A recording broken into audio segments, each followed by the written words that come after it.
Welcome to Open Enough to Listen. We have a special, special episode. We're going to be doing untold stories of fatherhood when it comes to reality versus expectations. We have four gentlemen, Brandon, Kendall, and Lawrence, that's going to tune in. You guys go ahead and introduce yourself. I guess I go first. My name is Kendall. I am located out of Columbus, Ohio. I am a father of three boy, girl, boy. My youngest is 12, my oldest is 16. I've been a father since high school. I had my first kid 12th grade, leaving my 11th, going to my 12th grade here. So I kind of have I want to say the best of both worlds. I had childhood and adulthood children.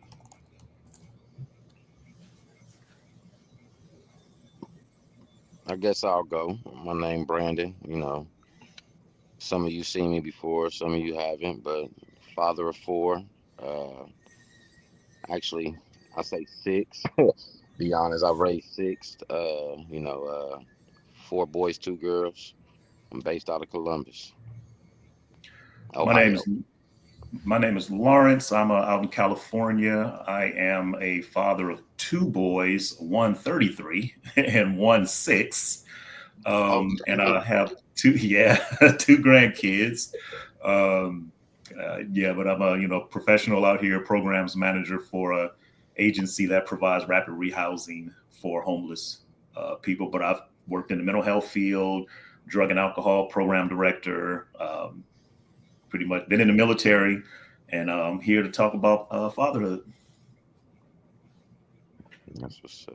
All right, well, I guess we could jump into the first one. I think Dominique is setting up the back office. So, do you think fathers are undervalued or overpraised in today's society? And we go start with Lawrence and work our way around. All right, so I think that fathers are undervalued in today's society. Oftentimes we get a poor rap. Um, we are considered not to be as compassionate as moms when we do have a lot of compassion. Um, even in the types of work that I do, a lot of things are catered and geared towards women and single moms, even though there's always a sprinkling of fathers that do get some assistance. But we are definitely held to that higher standard. um, and it's often looked at like, I don't need a man, or I don't need a father to be around my kid.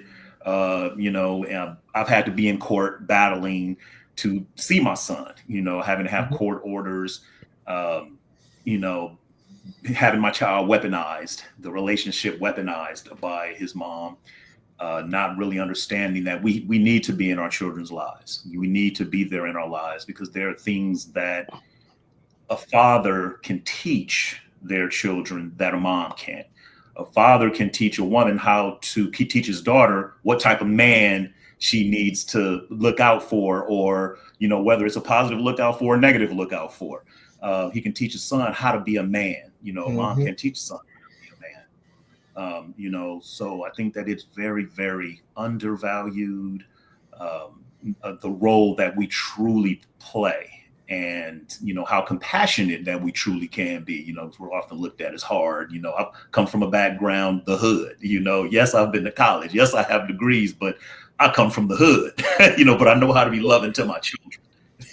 you know so that would be my response. All right, go pass it to you, Brandon. Let's hear your response. Do you think fathers are undervalued or overpraised in today's society? Um, I would say undervalued, of course. You know what I mean. But that's been the thing for many years and generations. But it's I a lot of it I think is because it's not something that's talked about. You get what I'm saying? Like we always hear the things a mom goes through, and they go through so much shit that we don't even want to talk about what we go through. You know what I Mhm. mean? But it is overlooked, the things that we go through, but that's because We don't talk about it. Mm-hmm. Which that's why, platforms like this, like what we're trying to do and what we're trying to build here, I feel like it's something that's needed. You know what I mean? It's something that's gonna catch on.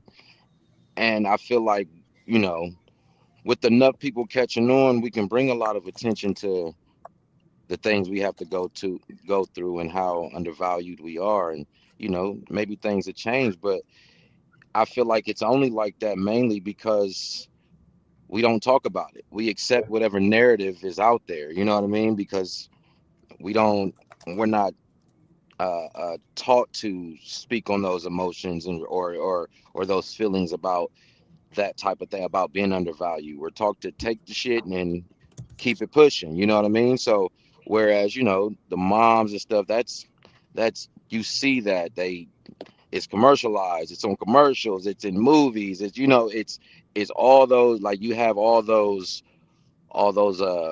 conversations and awareness pieces to show you that what moms go through, but we don't have that.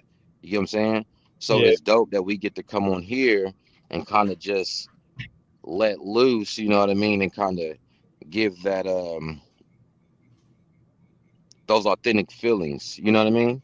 And Yeah. maybe, what I'm saying, maybe more guys will start talking about it. Maybe more women will start talking about it. And maybe, things might change, but we are definitely undervalued. But it's gonna stay that way as long as we keep it a secret as men and not communicate. You know what I mean? So we start Yeah. putting that thing out there, it starts getting talked about more. It starts getting looked at more. Just like with like black men and mental health, dude. Like, Mm-hmm. you didn't hear this type of things growing up, and now, as far as like my algorithm, that's all I see. Like, I see a lot of guys talking about their mental health and things like that, but that's because they've given themselves a platform and people are paying attention to that platform. So people are engaging in those conversations. So they're learning more. You know what I'm saying? Yeah. So I feel like if we can just, somewhat teach and, keep doing things like this, it's going to bring light to it and people will see the value in what we have and the lessons that we have to teach. You know what I mean? Yeah. So that would be my response to that. Yeah, What and I, about I you? mean, y'all touched on some great points. I do think, like, I think we're kind of in the middle. I think we're starting to get value, but not undervalue. And I Hmm. sometimes think sometimes they overpraise the good dads because, like, the good dads, it's like, oh, you're doing such a great job, and I'm like, I'm doing my job. My job. like, I'm just I doing mean, my job. I don't want you to praise me for doing my job. Like, now, if I was a single dad, then yeah, now I'm doing both jobs. But Yeah. if I'm co-parenting or we're married and I'm doing my part, you're doing your part, I'm doing my job. So I feel Hmm. like sometimes we're like get overpraised, but then sometimes we get undervalued. For example, Father's Day. I ain't see nothing for Father's Day. I ain't get my roses while I was still alive. I ain't saying I want roses, but they always say give Right. me rose while they still alive. Like they didn't get that. All I seen was tools and ties, and I got enough tools and enough ties. I don't need no more.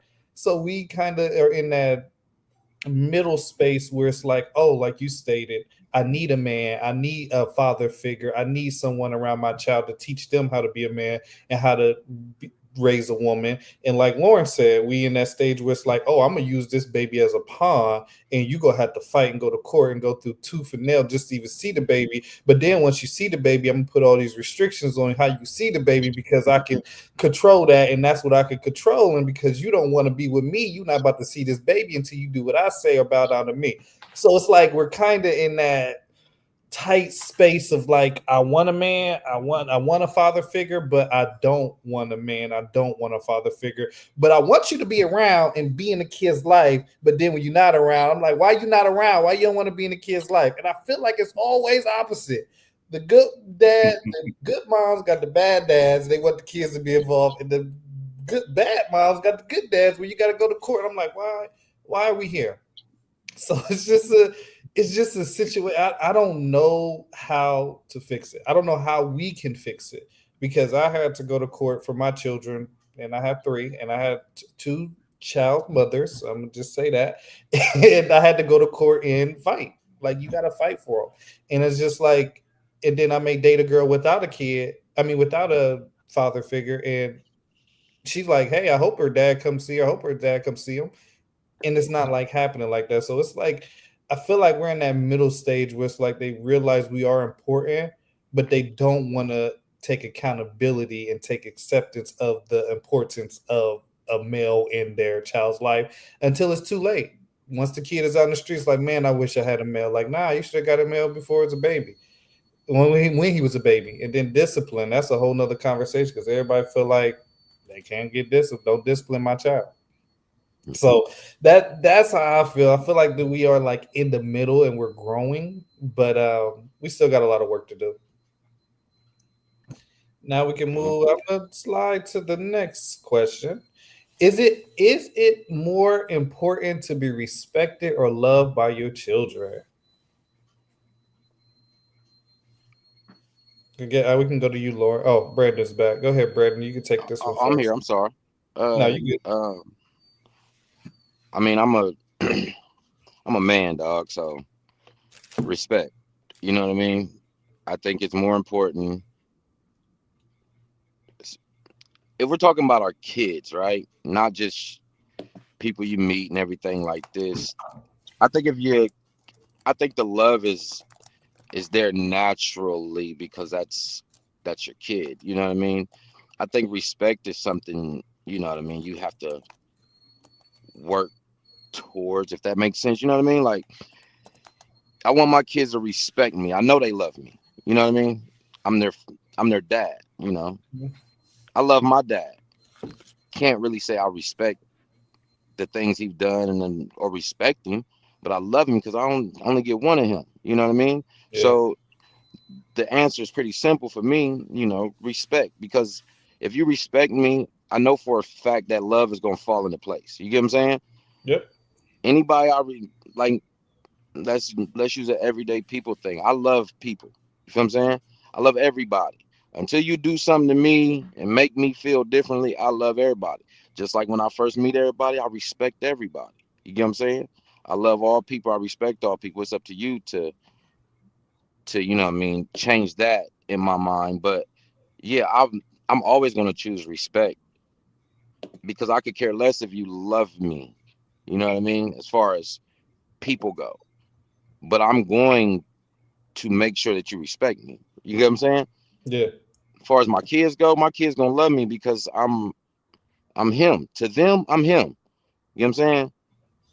Don't nothing, you know, so respect for me, man. Respect, respect, respect. Everything else gonna fall in line, dog. All right. Now we go pass it to Lawrence.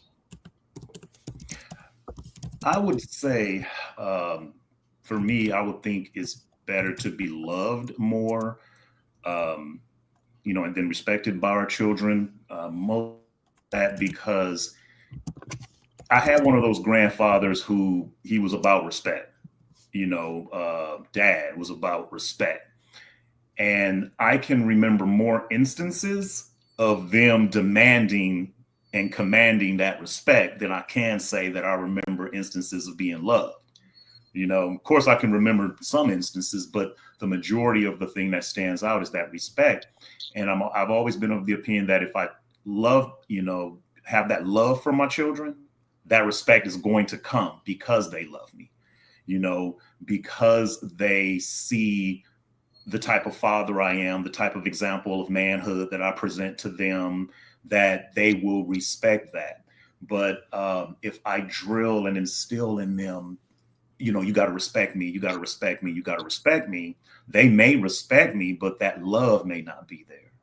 Um, you know, so for me, I would say that I believe I would, have that love and, demonstrate it, reciprocally to them so that they can see this is how you love.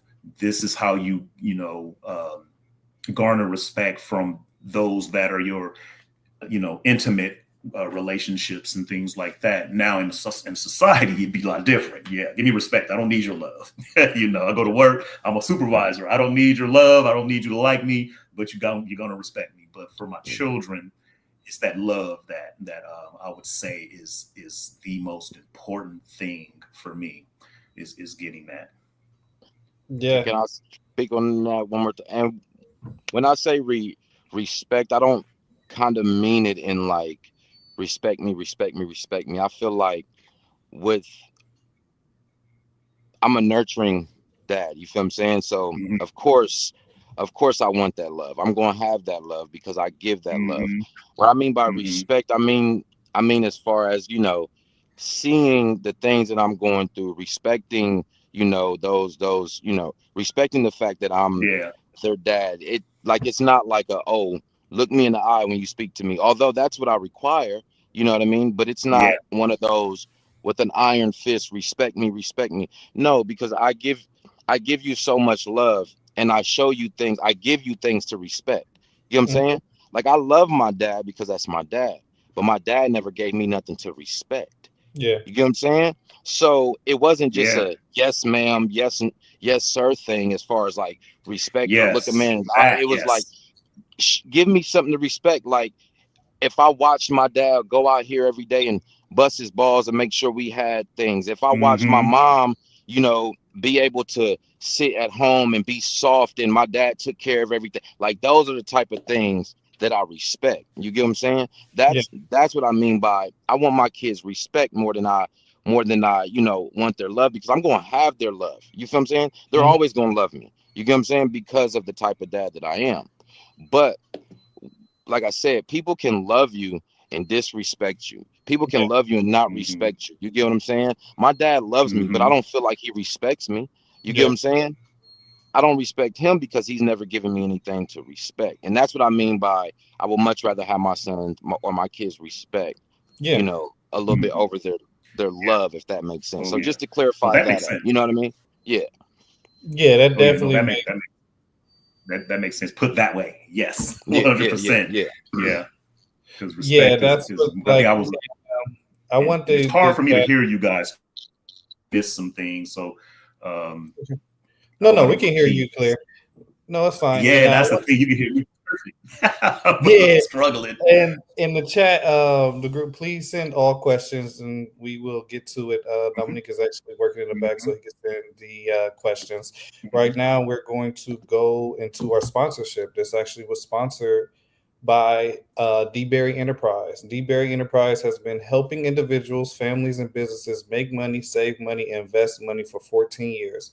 If you're interested in putting your money to work for you, don't hesitate to reach out to David D. Berry II. Knowledge is only power once it's applied. So yeah, I just wanted to give that because y'all touched on some valid points. Like I think that how should I say? I think they're both important. I really do think they're both important. And I think Hmm. they're both important on the fact that males haven't been loved. Hmm. Like we've been taught to be that, how should we say, to be that strong person. If you cry, don't, you're not a man. Men don't cry. That's how I grew up. Men don't cry. We just keep it moving. But like we're human. We still have emotions. Yes, our emotions is not as high on the women's side, but we still have emotions. We still go through things. We still got to carry all these crosses to get down the Hmm. finish line. When stuff go wrong, majority of the time they may call mom to get the emotional support, but sometimes they call in dad for the financial support. Financial support can be a little stressful. I'd They rather call give it you love and emotional support solution. You and right. love. That's free. I can give you that. But financial, I gotta go work for that. That costs. So I think in respect is earned, not given. Like, and I think sometimes we think it's supposed to be given because we have that title as dad. But we live in a society now where social media shows dads in the bad light. So it's like you got to earn that title, and in order to earn it, you got to show love. Because at the end of the day, if you're not showing love, the world's go beat them up. So I think they're both very, very, very important. The only difference is that we have to reprogram our how we were raised and Hmm. realize that these kids have access to more things than we did. They have social media. We didn't have social media. So when we went in the house, went in the house. What we seen outside is what we seen outside. That's it. For What we sure. seen at school is what we seen at school. Now they can actually Google, research, hearing stories, hearing somebody crying, like they can hear so many, they got so many things coming their way that they don't know how to actually deal with it. But if they love you, they will respect you. But if they respect you, they may not love you. Because there's some people I respected, I ain't had no love for. And there's some people I love and I respect it. Well, majority everybody I loved, I respected because of the fact that if I love you, I care for you, and I'm gonna respect you. So I feel like they're both very, very important. But if you fight over just trying to get respect, you may not get no love. And when you need that love, you're not gonna get it because you fought for respect. So yeah, you respect it, but you're not getting no love. When you need somebody to go to the grocery store because your leg hurt and you fighting for respect, that respect ain't gonna hold up, but that love will. That love is like a bank that you can use every now and then, but that respect, let something happen to you, it Mhm. goes down the drain. So I feel like they're both very, very, very important, and I think we need to focus on both of them equally. Like, don't think about Mhm. respect and not love, and don't think about love and not respect. Work on both of them. All right, now we're gonna move to the Mhm. next question. And chat, if y'all got something to say in live, just say write it in. We want to hear what y'all got to say too. This ain't just about us. We here to answer some questions, and we need questions to answer. Have you ever prioritized your career over your family, and do you regret it? Go ahead, Lawrence. You can go first on this one. Um, yes, there were times in my career that that I prioritized work over family. Um, you know, being you know a drug and alcohol counselor and working in those mental health facilities where it's 24-hour care, and you have to be pretty much on call. So when something happens, my phone rings, I'm jumping up 1, 2, 3 in the morning to go deal with things, to go give support to the staff, to go do different things like that. And if I was asked something like my wife asks, "Hey, let's go do this," I might be a little reluctant. I might, oh, I'm kind of tired. I got something else that I want to do. But when the job called, it was, immediate. I'm there. I'm that team player. I want to get it done, but not realizing what that was doing to my family, and how they were feeling neglected. You don't jump for us like that. You don't move for us like that. But they knew that I loved them, cared for them, and they were and are my world. But my actions dictated something totally different. It showed that I seemed to have more you know uh, care and prioritizing my job and the things that I did for the job over the family. And once I learned that, once I realized it, I had moved to a different job, which is where I am now. It's not a 24-hour situation. It's pretty much go to work 8 4:30, and that's that. But it taught me a lot. Like, you know what? I'll never do that again. I'll never prioritize my job over my family, because jobs can come and go. We have a job, we get a new job, they come and go. I've had many different jobs, and it's when you've had a certain amount and certain type, it's easy to get bigger, better, and more. So I'm to the point now where I'm like, you know what? I tell my wife, that, hey, if I'm going to communicate respectfully at work when there's issues, I'm going to communicate respectfully with you. I don't raise my voice at work to my staff, so I'm not going to raise my voice at you. I'm not going to be disrespectful to my people at work, so I'm not going to be disrespectful to you. So it took that learning. But like Brandon was saying, actually, I think both of you said it in different ways. We were raised to be a certain way. We weren't raised to be taught, or at least I wasn't raised to be taught, this is how you need to be with your family. They say the charity begins at home. My granddad was a preacher, and it was, everything for the church. So I saw his example. I saw what he did for the community. I saw what he did for all of these people, which is what kind of got me where I am today. But I was talking to my wife the other day, and I said, I never heard my grandfather tell my grandma he loved her.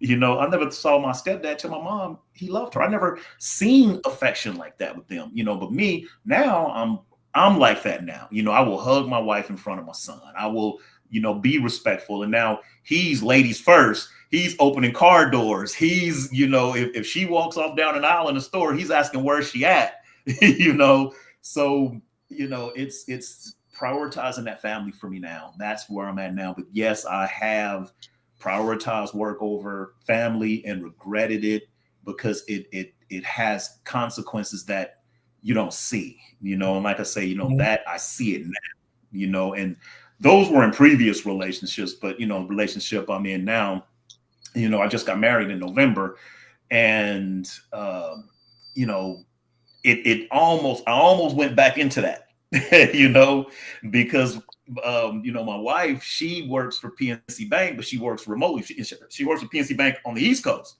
but she's here in California. She works. Our hours are different. She gets up at 4 a.m. And when I at 1 o'clock here Pacific time, she's off. So by the time I get home, she's ready to engage, but I don't have anything for her, So I have to learn. I've been learning and am learning how to be there, how to have something for her. Like, hey, let me just have an hour to decompress. My decompress, and I'm jumping on the PlayStation. Just let me go in there for an hour. Let me just decompress, and I got you. What you want to do. And sometimes I'll just come in and like, let's go. But yeah, I have, and I've regretted it, but I've learned from it. So I don't want to take up all the time because I can talk all day. Go ahead, Brandon.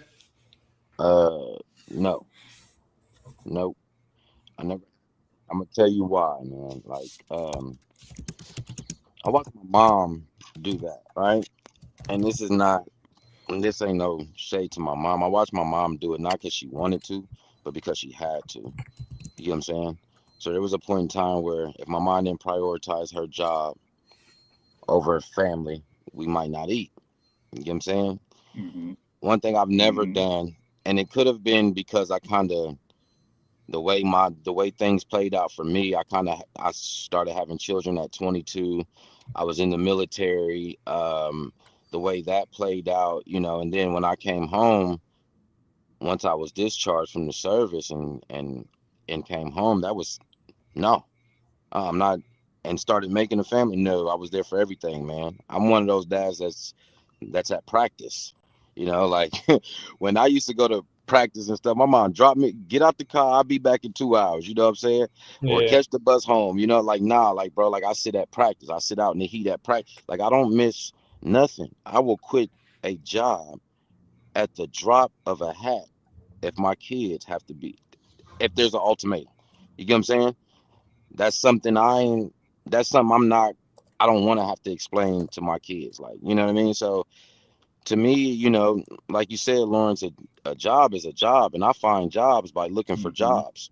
So if I lose one job, I go look for another job. You know what I mean? It just is what it is. I'm never prioritizing a career or any type of money or anything because I can get all that back. Some people don't even start their career to 50, 60 years old. I can get all that back. What I can get back is Mm-hmm. time. Yep. Once my cats is grown, once my Cubs is grown, bro, they ain't gonna be checking for me, man. No. Lawrence, you got a 33-year-old, you know what I mean? Like, you know how it is when they get grown, they get their own significant other. They start having their own kids. Like, they not checking for us. So, nah, I want my time. I'm gonna take my time. I'm gonna have my time. You get what I'm saying? And if a job or a career don't understand that, that just lets me know one thing. It's time for a job change or a career change because I can't change my kids. You get what I'm saying? I can't Yeah. change my family. You know what I mean? Like, that's for life. You know what I mean? If I fall off the face of the earth tomorrow, they're gonna find a new employee to come and work on your furnace and all that stuff. Like, so it ain't, you know what I mean? No, not me, man. Not I've never done it. I don't ever want to have to do it. I don't want to be in a position where I have to do it because it's just like I said, I watched my mom do it so much, bro. My mom missed out on so much. You know what I mean? So, nah. What about you, Ken? Yeah, I actually have a crazy situation with this, and I say yes, I did prioritize my career, but the reason why is because I was young and dumb, and I'm gonna say that because I was in a relationship where it was all about money and trips. So I prioritized my career instead of being with the kids is because I was trying to satisfy a woman that was not satisfied. So it kind of really took a toll. And do I regret it? No, I don't regret it. The relationship didn't last. So that's a good thing. I mean, hey, I knew I couldn't sustain it. I couldn't do it forever. But I believe that what I was doing was going to last forever, just being young and dumb. So I prioritized the career, which the career got me in certain positions. But then I realized I wasn't fulfilled. I wasn't happy. I didn't have the reason why. I didn't have the why factor. I had the Mhm. material factor. Oh, yeah, you got a new purse. Oh, you got a new car. Oh, we got a new house. I had all that. But it wasn't the why. Like, why do you do it? Like the kids do not care that you bought them a new pair of shoes every week. Because at the end of the day, they're not going to remember majority of those shoes. But what they go remember is the time that you spent. Hey, my dad went to the park with me. Hey, my dad showed up at my recital. Hey, my dad was at school reading books with the kids. My dad is amazing. My dad, I done heard praises from dads that are stay-at-home dads that get the ultimate respect versus the ones that was going to make the $2-3 million Yep. a year. And it's crazy, but the kids does not, even when they get older, they just like, I don't want to be like that. I don't want to go risk my career and not enjoy the small things in life. I've seen the stress that my dad went through or my mom went through to try to put food on our table. I respect it, but I don't love Exactly. it. And I'm not gonna live my life going through that. So I regret it? No, I don't regret it. It was a learning experience. Now I spend time with my kids. We go places, we do things. Like now I'm a single father, so it's just me and them. And we kind of really do a lot of different things. Yes, we co-parent, but co-parenting sucks. I don't wish it on nobody. Like co-parenting is the worst part of parenting is when you put a co in front of it. Like just like it sometimes I'll be believing that it's better to just be a single parent than it is to be a co-parent. But that's just my opinion because I'm co-parent. I haven't been a single parent, but I'm just like it sucks. It's like trying to get somebody that you don't like anymore to agree to something. It's like you to come to mutual understandings. It's not happening. So do I regret it? No. Will I go back and do better? Yes. But everything is a learning experience. You learn from everything in life, and I feel like if it every lesson is a blessing. So it was a lesson that I just had to learn, and now I'm better. But now we're Amen. going to take a pause break to acknowledge our sponsor. Our sponsor is D. Berry Enterprise. D. Berry Enterprise has been helping individuals, families, and businesses make money, save money, and invest money for 14 years. If you are interested in putting your money to work for you, don't hesitate to reach out to David D. Berry II. Knowledge is only power once it's applied. Now we're gonna Dom. Welcome back, Dom. Man, you missed the whole conversation. Your turn, man. We done asked 3 questions and we just now getting you. No, no, no worries, no worries. I kind of came in. I would agree with kind of everyone because I was still listening. But when it comes to the question, what have you ever prioritized your career over your family, and do you regret it? I think this is just my opinion. I think as men who want to be there for the kids, who striving to be, the best father, the best partner, the best significant other, wherever your situation is, when you have kids, you strive to be the best. So it's like, you have to obviously do time, but you also got to make money. So one of those is going to have to do a sacrifice. And I think when it comes to, unfortunately, when it comes to men, we have a hard time trying to find a balance between work, kids, and our significant other. And I'll speak for myself in one of the situations that I was in. I was able to balance work and my kids, but the significant other was on the back burner. So it's just trying to find the balance in between, because I think that we want to give our kids and our significant other the world. If it was up to us, but at the same time, we know it's 24 hours in a day. We gotta try to deviate the time in between everyone because everyone wants their thing, and I think it's based off a guy because some guys will just pour into the women, and neglect the kids. Some guys will just pour into the kids and And neglect the woman. the woman, and then some people just woman and the kids and ain't got no job. So it's like it's different types of scenarios that you can see where there's underlying issues when it comes to men trying to find a balance. Mm-hmm. But I just think that I don't regret it because it is a sacrifice. Rather you working, rather you doing a business because ultimately in our mind, and this is what I learned. I think this is important. I think that when it comes to putting something in plan, we see our vision. Mm-hmm. No one else does. And that's when it Mm-hmm. comes to business. That's when it comes to being a father. They don't see what you see, so they won't understand. For example, when it comes to business, you have a business and you have an idea, you're going to go for it. You're going to have people that's going to say, oh, that's not going to work. Or, oh, I don't think that's right. But they don't see your vision the way you see. And when it comes to parenting, your vision, this is just an example, is okay, I'm going to work this amount of time. I want to be able to save so I can go on vacation with the kids and the family, and this is that. But in between, there's a whole bunch of drama that comes in between, and they don't see that because you're focused and we're one track mind when it comes to okay, this is what we want, this is what we want to achieve, but they don't see that, and then that's where I think there start to be somewhat issues. So Mm-hmm. I think it works out in the end as long as you stick with it because it's a career. You want to be able to do things and not have to struggle when it comes to finances, not have to say, oh, well, hold on, I don't know if I'll be able to do this. You want to be able to have that freedom. So I think that sacrifice is where it comes into, you're doing what you can to prioritize your career, but also the I don't regret anything, but I will say when it comes to time, as I got older, we don't get that back. You can work a whole bunch of overtime, sleep, and then you go back right back into it. You can make that money back, Mm-hmm. but you can get time back, and that's one of the things as fathers I think that's very important. Oh man, Dom, you just opened up another question, man. Appreciate it. Man.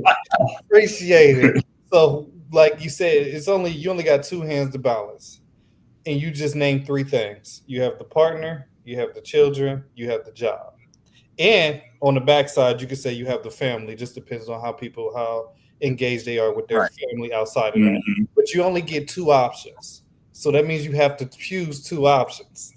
And sometimes you can't regret the two options you choose because you feel like that was the best choice. Now, the question I have for the group is how is your Well, co-parenting situation?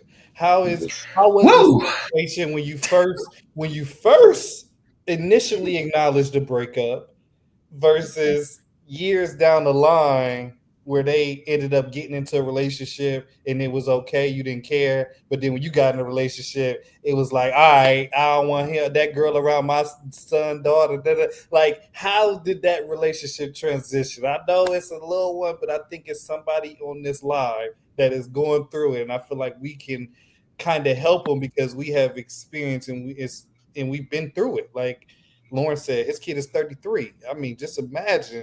I don't know when he cut the cord, but just imagine that process. Brandon said he got six. Just imagine all them personalities he got. So it's like, well, let's start there. I know that I'd love Lord. to go first on that Go one. ahead, Lord. Look, so the 33-year-old now, that one, that was my first wife, and that one wasn't bad. That was fine. Co-parent situation with that was fine. The 6-year-old was seven. He's seven now. He just turned 7 in March. That situation. And now I'm gonna do the best I can to be respectful and not throw shade on her. But she's a social worker. She's an MSW. She's an investigator for Adult Protective Services. So you think that she would be about the family. Mm-hmm. You know, um, son was born. Actually was week after I broke up with her. She said she told me she was pregnant. So didn't get back with her. When he was about to be born, got back together, tried to make it work. realize that this isn't working. I'm not going to stay in a relationship for the sake of my child. But the co-parenting, yes, let's do this. Now, mind you, as an infant, I was getting my son anytime I wanted, almost 3 to 4 times a week. I mean, he's an infant. That's usually the time where a mom don't want to be away from their son or their children. Mm-hmm. But I was getting him whenever I wanted, go get him. I was single for a while, for almost a year. And one day I decided, let me get back into the dating field, and met a young lady. And one day I had my son and I'm at the house. He was kind of sick. His mom calls. She says, how is he doing? And I'm like, he's good. He's okay. Thought I hung my phone up, put my phone in my pocket. And I turned to the lady that I was with and I said, but look at what I said. What I said wasn't a bad thing. I said to her, one day she's going to have to meet you because she needs to know who is around her son. That's all I said. Man, I got that phone rang immediately. I picked it up and that was it. That was the beginning of the end, screaming, I want my son, I'm gonna call the police. I'm like, call the police? What do you mean? I want him. And yeah, so I said, well, meet me at the police station, because I didn't trust her at that point. I'm like scared to death. Like, I don't know what she's gonna do. So meet me at the police station. So go to the police station. Her best friend Tuesday, who's Tiffany Haddish's sister, her best friend Tuesday is with her, and Tuesday's trying to calm her down. Like, calm down. So a whole year goes by. I don't see my son. I'm getting threatened text messages, everything. I have to file a restraining order, because she would come to the job and everything. And finally was able to go to court. Finally, and even before that, I said, hey, let's just do a 50-50 custody. We can go half on childcare. We can go half on daycare. We can go half on, school, because we want him to be in a private school. We can alternate the years that we file the taxes for him. So I'm throwing all this out there. Like, let's do it this way. She agreed. We went to mediation and it changed. And I ended up, getting weekends. So to this day, it's the same court order, getting him on weekends. But she's never wanted to meet anybody that I was with, and I'm married now. We go and my wife comes with me to pick up my son when we do the exchange. She doesn't want to have any conversations with her. I didn't know my son knew how to walk. One day I was holding his hand and I just happened to let it go and he's walking. I didn't know that. His tooth came out the other day. My wife told me, she said, did you know Sam's tooth was out? And I was like, no. And so I learned stuff about him, when he's with me. He'll do things. But I used to send pictures. Every time I had him, I'd send pictures. I'd do all these things, but never. She knows exactly where I live. She has my address. I drive 60. I used to drive 90 miles, but now I drive 60 miles all the way from where I live to Los Angeles to get him. She won't meet halfway. It's, I could, call and ask how he's doing. I don't even know. I could not tell you what school my son goes to right now. He's 7. I've never known the only time I knew what school he went to was when he graduated from kindergarten to go into the 1st grade, and he was getting ready to leave that school, and she sent me an invite to go. That's when I knew what school he went to. But right now, I don't know what school he goes to. Couldn't tell you about any medical conditions that he have. And I get him every weekend. And I refuse to ask him these questions. I refuse to ask him who your mom's with. I'll ask him, what school you go to, and and he'll tell me. But, he doesn't know the full name of the school, so I couldn't Google it, And, what hurt me is when I went to his graduation, the principal, oh, we finally met you. I felt so bad because it wasn't my fault that I'd never been to his school, and even the way she said it was like, now you come around. Like, I've been asking his mom these questions for a long time. I don't know who his friends are. I don't know any of this stuff, So my co-parenting situation, it's healthy if I don't respond to what she says. Because, she'll go there in a text message. She'll ask, I need $200 for him to get a haircut, my wife, and she's like, yeah, so it's that I got to contend with that. but she's always been open to meeting my son's mom, but my son's mom hasn't been open to meeting her, and it's tough and it's rough, and the only thing I did was leave you. Mm. It I just left. I didn't want to deal with your emasculation and all of these different things, and the way you were. You didn't cheat on me. I didn't cheat on you. I just realized this is an unhealthy situation. We never got into any arguments in front of each other, no physicalness, but I see that this is not going to work, You know what, Lawrence? and Me and you gotta have a conversation off Yeah, the we replay. definitely do. But Because yeah, me, yeah, hey, listen, wait, but wait, I'm wait, wait. telling Me and before, Dom, yes, sir. hold on, m- before we get to Brandon, let's do our last sponsorship slide, go ahead, and man. I'm Do your gonna Okay. thing. and then we gonna get to Brandon, and we gonna continue this conversation. Give me a second. I'll pull it in. There we go. So David, D Enterprise. Is our sponsor for this podcast. D Enterprise have been helping individuals, families, and businesses make money, save money, and invest money for 14 years. If you are interested in putting your money to work, you don't have to hesitate to reach out to David D. Berry II. Knowledge is only power once it's applied. David D. Berry Enterprise is located in Columbus, Ohio, but he does insurance anywhere. And if you're looking forward to wanting to be a sponsor of this podcast, please reach out to me or Dominique. Back to the program. Go ahead, Brandon, your turn. You You know, got to get me and me and Domino touched on this real heavy on one of our last episodes. Um, so I don't want to go too deep into it, man. But you gotta, with situations like this, I feel like, first of all, it sounds like you got you a brandy from Thin Line Between Love and Hate. Let's start there.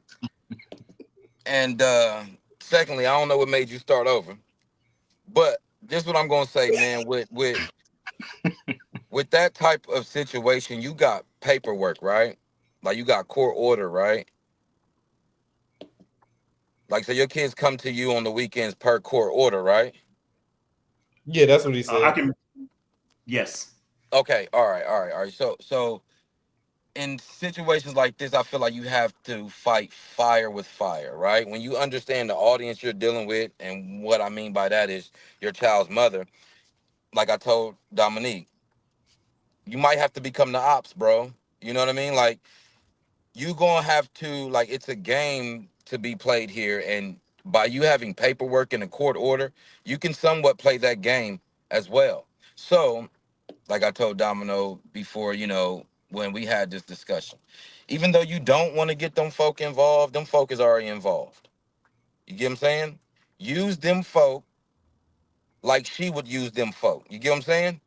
Like if you Hmm. wasn't living up to your order and she goes down there and she does whatever she has to do and do all this manipulate, you got to do the same thing, brother, because you got a court order already. You get what I'm saying? So Hmm. you can do just the same BS and bogusness to her as you want to. I'm not saying two wrongs make a right, but like I told Domino, you are not, and I repeat this, you are not going to be able to explain this to your child once he gets older. Hey, I couldn't do this because your mom did this because your mom. You have to alleviate all those obstacles. You get what I'm saying? She not gonna meet me halfway. I won't never ask her to meet me halfway. Don't you worry about it. Just have my son or my daughter wherever Hmm. she needs to be when I get there. If you don't want to Hmm. comply with that, no worries about that either, because I have paperwork that's saying you have to. So now, like I said, as much as it may feel like a sucker move, you have to play that game with her because it's not about you. It's not about her. It's about the child. And there's no way, there's not an excuse you're going to be able to give him that he's going to accept as to why you couldn't be there or why you couldn't jump over these hurdles, that these minute hurdles that she put you through. You get what I'm saying? Because a lot of times we get caught up in our feelings and the way we're being treated by these women, right? Like when they do things like, oh, go and change up and switch up the whole game. Like we get caught up in our feelings and we get this this, that pride and that ego starts to eat you up, and you're like, you know what, I can't do this. You get what I'm saying? I don't know what to do. I don't even know how to find these things out. You know what I mean? That that there that to me, it ties your hands when you start getting into your emotions yourself. You get what I'm saying? So if it's about the baby, you got to make it about the baby by any means necessary. So if that means you got to go down there and reopen the case on her, if that's going to get her to, Mhm. if that's going to light a fire under her and make, even if it works for just a month span, you get what I'm saying? That's time that you can have with your child, because right now, with the obstacle she's throwing in front of you, and you're like, well, I don't know what to do here. I don't know what to do there. Like, the only thing you really can do at this point is go and fight. You get what I'm saying? Like, you're gonna have to make her move the same way she made you move. You get what I'm saying? Because we get a court order and all that, like, we get the moving, we get the panicking. You get what I'm saying? If you got to put her through that same panic, bro, that's just something you got to do. But like I said, you got to take your ego and your pride out of this and forget how she treating you. Don't let that deter you from what the bigger picture is, and the bigger picture is your child. So yeah, you can say whatever you want to say. You can call me every name in the book. You can try every little trick and trade you got. You get what I'm saying? But you got to find a way to overcome it, because like I said, when that child comes and speaks to you and asks you why, where were you, why didn't you do this, you can't be like, oh, because your mama didn't tell me what school you went to, or because your mama didn't give me your social security card, or I can't, you know what I'm saying, I couldn't get through to your mama, I couldn't get. Because once he starts having kids and she starts having kids and she sees the things that it takes, and they're able to be there, and like for me, there ain't no excuse my dad can give me. You want to know why? Because there ain't no excuse I can give my kids. You feel what I'm saying? I see what it takes, and I know kind of what you got to do to, I know what you got to do to make sure that you prevail over those BS obstacles that, what I'm saying, that come about. You feel what I'm saying? And eventually they may know or they may not know, but once they start having their own kids and they're there for their kids and they're good parents, you ain't gonna be able to give them no excuse. That's gonna be, Mhm. because my dad can give me every excuse. Well, your mama did this, and I'd have had a rebuttal. You get what I'm saying? Like, nah, you could have nah, bro, you had weekends, bro. Like, you could have went down there and spoke to them folk to get me. You get what I'm saying? So Mhm. yeah, with that, bro, you gotta become the ops, bro. Be the So, ops. Be your baby mama's ops, bro. Like, as wild as it sounds, I've said it before and I always say it, because they don't hold, like, there's no mercy when they Mhm. become the ops to us. There is no mercy. Mhm. We have to show mercy because we're men, and that makes us look weak when we don't. Bro, fuck Mhm. looking weak, bro. My child is Mhm. involved. At the end Mhm. of the day, I can look weak to you, but as long as I look strong to him, that's what I do it for. You get what I'm saying? Mhm. And So Brandon, hey man, that's my advice to you, bro. you touched on a good part. I look at life. You playing chess, not checkers. Yeah. And with chess, you basically trying to figure out how to capture the board. With Mhm. checkers, you moving one piece at a time. With chess, every piece is moving in different directions. Mhm. So for me, I honestly feel that with my situation, I'm always playing chess. I'm always trying Mhm. to think ahead. Trust me, I mean, hey, I can go down the list. I done got chewed out. I just recently got chewed out for paying for my son's haircut. I've been paying for his haircut for 2 years. I asked her to take him to get his haircut once because he was with her that weekend and he wanted his haircut. I paid for it. Paid for it. I got chewed out, blocked, called all types of bitches, deadbeat, all like I can go down the list. All it takes is once. All it and I sat there and I was just like, dang, I've been paying for 2 years, I've been taking them for 2 years, and you live 3 minutes from the barbershop. So what did we learn, Ken? What did I learn? Alleviate that obstacle. There'll What never did I be a learn time with I that can ask her obstacle? again. Is you can't please them. Well, that one I can't please. I'll never ask you to take them again. You get what I'm No, saying? Yeah.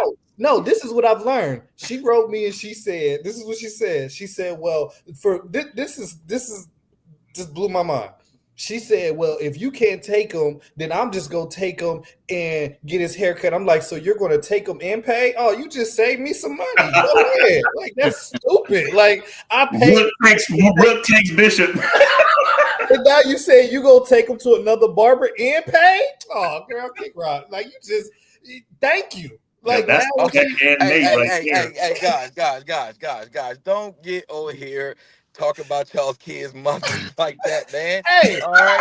I told you I was hey, gonna be. I listen, wasn't Don't putting no do it because shade. the listen, Brandon. Listen, this is what I realized. They talk about us and we gotta hold it, right? I'm not and that's saying all right. But we not here to bash no, them I'm because not the last thing bashing. I I didn't want put a is name Ken to on it. pop back up on the next episode with a shiner. Hey, Brandon, I didn't put a name on it. But the thing is I'm here to help another guy that's in the same That's situation. true. Right, Like, right, like, right. and if I'm withholding information of what I'm going through, guess what's gonna happen to them? They gonna have to deal with it quietly. And Well, the you say thing is, Hope did you're that, so you not ain't gotta go through alone. that, right? You're not alone. Like Yeah. Oh yeah. you're playing chess. Like, don't Mhm. think you're playing. They're playing checkers because they're thinking emotionally. Mhm. We're playing chess Mhm. logically. You have to think this through. Like, Mhm. wait a minute, you're gonna take him and get his hair cut? Oh, go ahead. Like, cool. So it's They like wanted the argument. They want the argument from you. they wanted the energy, and I Yeah. don't have energy to I don't give give because that. I own a real estate company and we help first time home buyers buy their property. I hmm help people invest in real estate property. I hmm don't have hmm I have enough energy given to appraisers, to Yeah. my clients, to attorneys. I have all I can't give you that energy. But what Yeah. I can give you is that you about to take him and get his haircut. Yeah. I'm Thank gonna you. make you stand on that. Yeah. Yeah. But no, So hey, that's the thing. it's true, and it's a difficult thing. But I like what both of you said about it. But it is chess, and that's what I do. I play chess with that dynamic because I'm not going to argue with you. I'm not going to get in the mud with you. My son will never see that. He'll never see me arguing with you. But what he will see is me compromising. He'll see me, coming to get him, loving him, being there for him, excited to see him. He'll never see me and you, at least on my end, arguing or being at odds. But it's like Brandon said. I was the one that went to court to fight to see my son. I was the one that went in there and did all these things. And even right now, it's like, okay, I'm looking at the paperwork, getting another attorney to try to modify the order because he is getting older. So when I was in Los Angeles, it was easier to be able to do certain things. But now I'm, in a whole different county. I'm 50, 60 miles away. And it still doesn't bother me because I drive up there anytime you need me to come. I'm going, And she knows So that. And she knows that. yeah, and That's and it is what it is. He's my kid, and we're gonna be there for our kid, and I gotta be interacting with you literally for until he's 18. Then it's indirect interaction with you. We might be at the same functions, but hey, it is what it Lawrence, is. I But got something to tell you. Mhm. I'm dealing with one that started I started this 2 at 2. We fought from 2 to 6. We got cool from 6 to 12. We fought Oh, again. Like now we're in that, like it's a phase. It's a phase. uh, But what I can tell you this, and I tell any guy that's dealing with a woman similar to this situation, it's not you. mhm, It's not you. It's what you are doing. It's mhm, what you are progressing, what they are seeing. They're mhm, seeing your capability of being able to take the kid to out of town, take the kid on mhm, a cruise, being able mhm, to spend mhm, time with the kids and still make money. It's something mhm, within them that they mhm, haven't dealt with that they're putting out mhm, on you, which mhm, they're actually putting out on the kid. Like I kept my son out of it all 100%. I have never talked bad about his mom ever, ever, mhm. ever, ever, ever. One day recently I had to talk to him about it. We have officially blocked each other on all platforms, everything, right? So I asked him, I said, how are you feeling about this? Because at the end of the day, this is my son. He's not going to speak. How are you feeling? Let's talk about your feelings. He told me, he said, I don't really like it. I said, I get it, but we're here. How can we overcome this? But if I would have never asked that question, he would have never stated it. And I said, well, and he was like, well, this is what was said. This is what she said. This, and I don't want to be involved. I said, I don't want to involve you, but I want to let you know that you are now holding the baton. If I want to take you out of town, I'm texting your phone that I've been paying for since you was 9 years old. They never paid the phone bill to let you know, to let your mom know, to get the acknowledgement, to set the schedule up to get you. But I'm not going directly to her anymore. So the thing is now you have to step up and be a young man. And that conversation was hard because he's a kid, he doesn't understand. But it was like, deep, now the times have changed. Now it's time for you to transition, and every lesson is a blessing. He has adapted, he has got better, he does vocalize. He's like, Dad, I need some shoes, I need some cleats, I need this, I need that, and I make it happen. So I had to realize that you have to really just adjust and play chess. Mm-hmm. Okay, I want to say one more thing, and then we're gonna wrap it up. This has been a really good episode, but to pretty much to everything, I think everything kind of ties in. So kind of to what Kendall said earlier, um, pretty much saying that why is it that guys who are good, get the one who are bitter or make them go through hoops, and the one who are have the trash is like, shoot, everything is good. But I want to say it's a balance, kind of to what Brandon said, and also to what Lawrence, and I think Kendall, what you said was really profound as far as trying it. So I'll speak a little about myself, and then we're gonna have to get off. So when it comes to that situation, I was at a crossroads because I know I'm going through something similar. We don't have enough time to get into it, but when it comes to as a child, I felt that my dad wasn't there. He was there, but I felt like he didn't fight for me because he was in California and at the time I was in Ohio. So that was a feeling that I held. And, I kind of went down not great path, because of it, because it affected me. And he didn't know that, and I also didn't know what he was going through until I got older. So the conversation, Kendall, that you're saying that you had with him at 16, I finally had that conversation with my dad at 18, 19. And what he did, he had all the receipts. He had everything that he's done, everything, and it made me look at things completely different. So it's like having the time to be able to do that. And I asked, like, why didn't you fight? He just felt like, well, it's your mom. If I would have did XYZ, this would have happened, and I didn't want that to happen because that's your. I respect it, so I understood from that point. But as a kid, to your point, Kendall, what you did is profound. It's very hard, but you asking him how does he feel? Because I wish if if if my dad probably would have sat down and said, how do you feel about this? I don't know how it would have went, but he Mm-hmm. would at least ask me. I can't go up and say, "Oh, well, you didn't and you wasn't." He asked me, so I think that's profound what you did. But that's a tough conversation to have because we try to look at it. That's our kids. We trying to protect them, but at the same time, us trying to protect them, we could probably harm them. So I think you Mm-hmm. guys all made good points. And it's like I said, is when it comes to being a dad or just in fatherhood in general, it's tough. It's a lot of different barriers and different things we have to push forward. And like you said, we kind of internalize it, where as far as women vocalize it, whether to their friends, whether to their family. And I know for me, I keep stuff, close to the vest. So when it comes to that, I think it's just, being a father is it's tough. And it's tough being a mother too. But Yeah, it's for the sure. fact that being able to express it compared to Mm-hmm. not expressing it. I think that's the difference between the mother and the father, if that makes sense.